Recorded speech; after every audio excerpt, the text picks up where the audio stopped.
Hello YouTube, this is The Passion, also known as Mikkel, and today we're going to talk about my current journey with Southern Dragon Kung Fu and going to the gym.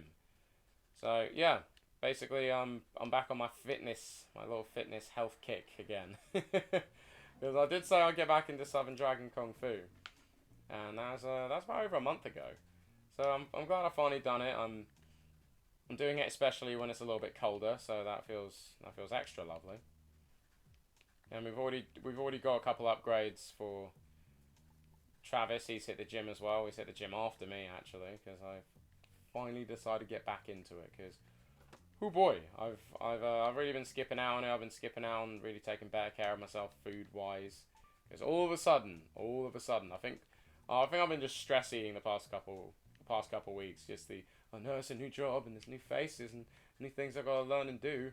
Like that, I've just been stress eating. Just takeaway after takeaway. I was actually all kinds of grouchy earlier, just craving it, just craving this trashy food, and just being like, ooh, just order one, Mikhail, just order a pizza that's literally worth a tenner, because I've been doing my best to budget myself properly, and it's actually going okay at the moment. I'm not in I'm not in massive spending sprees, at least as much as I used to be. So I'm making progress. At least I'm making progress. I'm making progress in that regard. I'm not immediately dashing over to my laptop to just order food and just inhale and just inhale and just inhale. I know, just all kinds of all kinds of different takeaway stuff. Because after a while, I've noticed it's been catching up to me. Just I've been feeling logy. I've been sort of logy and laggy kind of thing. And actually, I'm grateful. Actually, not even kind of grateful. I'm really grateful for my new job because I've been able to just head over there. I'll just boil some veggies before I head in, and that's it. That's all I'll be rocking around with. I'll just be boiling. I'll be boiling. I'll boil. What I do in the morning is after I've had while I've set up breakfast, I've set up a little bit of my breakfast. I'll chop up some veggies. There'll be cauliflower, broccoli, kale, and spinach. It's that typical four for now. But I brought in cucumber before and just had that sliced on the side and just dropped on top at the end. And like sometimes I'll bring carrots in there and other veggies like that. Green beans, that sort of deal. Right. And that's what I have for lunch. And along with, I get a bit of chocolate with me, because a bit of chocolate is always good, always cheers you up. Because I do long days. I do long days at work now, so it's a 12-hour day job, and it just feels great. It does feel pretty good, actually. Sure, the day runs on for what feels like forever, but it feels pretty worth it, because at the end of the day, it's all one and done. It's all one and done, and that's how I'm getting more That's why I'm getting more free time, just getting the hours like done and out of the way with, and that makes me way happier. Plus, it feels like it's more time to really be there because I'm working in a care home, so it feels like a second home. It feels great. Just being there for so many hours a day, it just feels like a second home after a while. And I've only been there like what 2 3 weeks, something like that. Not really not been there too long, but yeah. I'll have those veggies. I'd also get some pumpkin seeds, some sunflower seeds, put those in a little tub, in a little separate tub, and munch on those. Because I'm a little nutritionist weirdo, I guess. I don't know. And if I've got any fruit in the house, if it's like apples, or if it's any apples or bananas or oranges, I'll bring those along as well. It's it doesn't have a lot of like little protein, a lot of meats kind of thing, but I haven't had any kind of protein deficiency problem yet, so I feel like it's okay to sort of cut back on having so much meat just every damn day. Because oh boy, I could eat it forever. I could eat all kinds of takeaways forever, all kinds of takeaway food, if it didn't make me feel so trashy after. But most of it does. Most of it does. Especially chips, especially any kind of fries. Those are the worst for me. Oh boy. Those the absolute worst. But I've got a bit of a sweet tooth again, which I'm happy with. Because I've really been loving chocolate fudge cake. I've really been enjoying that a lot. I've really been enjoying that. especially from there's this one takeaway place. I absolutely love it. There's a cute little slice of chocolate cake. Sure, it's way more expensive than it should be. It's like $2 something for a slice of chocolate cake, but it just fills your face. I love it. And actually, I was thinking about this on the bus today because I was thinking about this on the bus today as I was heading down, as I was heading to the gym, and I feel like I'm getting back my third stomach. Now, when I say third stomach, you have a stomach for food. I think I got this from Japanese culture, but right, so you got a stomach for food, a stomach for dessert, and you always got room for dessert kind of thing. That's where it came from, I do believe, and a stomach for a challenge, or an appetite for challenge. I really worked. I'm not sure when I exactly got the idea of having an appetite for challenge and treating it like another stomach, but it's put me through a lot of different challenges. Hell, for Southern Dragon Kung Fu, for example, when I used to be back into it, and now I've actually gone back into it. It's a cute little 15-minute, half-hour training session. Better than nothing, but hells yeah, I was happy that I'd done it. I had a gorgeous workout plan, and it would start from the Monday when I had my first class, and it would work all the way through to Friday. So it would be the hour-and-a-half class, then it would be another half hour, another hour and a half, and then I'd add on a half hour until it peaks to 2 hours, I believe it was, and then I'd work backwards. So by the end of the week, so by Friday or Saturday, it would be just half hour, and it'd be the pure sort of fighty kind of spirit sort of stuff, and really just doing it all nice and swift and quick, but trying to do it the most technique behind it. Trying to do it, well, not with the most technique, I should say. That's the first few days. Just doing it with the most sort of fighting intent behind it, not just practicing and sticking to a distinct stance or shape, that sort of thing. And man, that was all kinds of powerful, having that mentality of an appetite for challenge. That was powerful. That was so useful. I wish I knew that years ago. I'm glad I have it at all now, but wow. I've done some stupid things with that. Like, I don't think I mentioned, I'm not sure if I mentioned this before. I feel like I have. When I decided to just finally finish writing one of my novels, and I just went back to back. I've done it in 3 weeks. This when I was writing by hand as well, so I'm surprised I didn't damage my hand doing this. But I wanted to get this novel finished, and I gave myself 3 weeks to do it, and I thought to myself, okay, just 10,000 words a week, yeah, that'll get it done. I missed the mark on 2 of those weeks, so I think it's about 8,000, then it was about 9,000, then the last one was 12,000 words. It's because the appetite for challenge mindset. That's the exact thing that done it for me. There was no other way I could have done it. If I didn't have that, then it'd have been nothing. I'd have been nothing. Nothing would have happened, man. Nothing would have happened.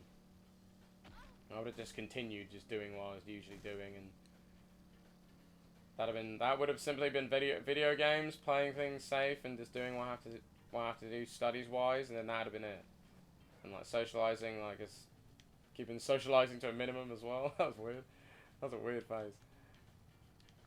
That was a strange phase. But yeah, it's really having an appetite for challenge is the best thing. It could be any kind of goal as well.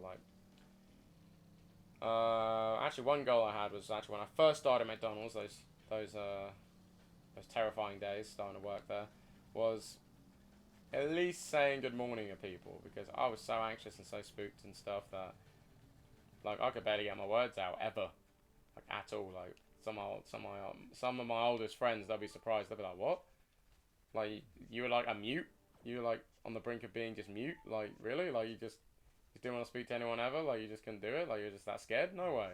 People didn't believe it. Every time I told someone that, they just would not believe it. But yeah, that's how I was for a long time. It's for a couple months there. And I decided, I'm like, well, I've got to at least do something. I've got to at least say something. I don't want to be left on the sidelines again when it came to social stuff. So yeah, I just went out of my way and did that, and it was fantastic. Best choice I ever made. One of my best choices I ever made, because I really grew. I grew a lot. I grew a lot from just that one small decision. And that don't seem like a lot, but I don't know, with everything else that had been going on in my life at the time, it felt like a big decision. It felt like a big one, just to be like, hey, you know what? Let's speak up a bit more and actually talk and say stuff. Yeah. I think I don't know. I must have been depressed, or like suffering of anxiety or something along those lines, or in somewhere in that vein of dilemmas. And I ain't saying it to like glorify my achievement or whatever, but like no, I feel like there was something up with me then. But I feel like I'm in a better place now. But I never really turned around and decided to get a diagnosis on it or whatever, because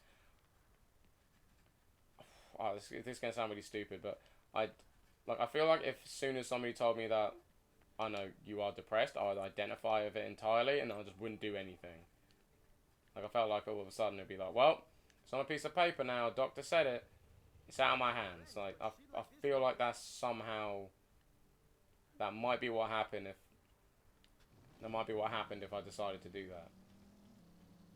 And I don't know. I felt for like when I was tiny, like a lot of things I had to really start learning to do it myself, and just really I got hell bent on not asking for help. Like hell, I still do that sometimes. I sometimes refuse to ask for help on things, and it's so bad. It's so bad. It's really something I shouldn't be doing. But it's this habit.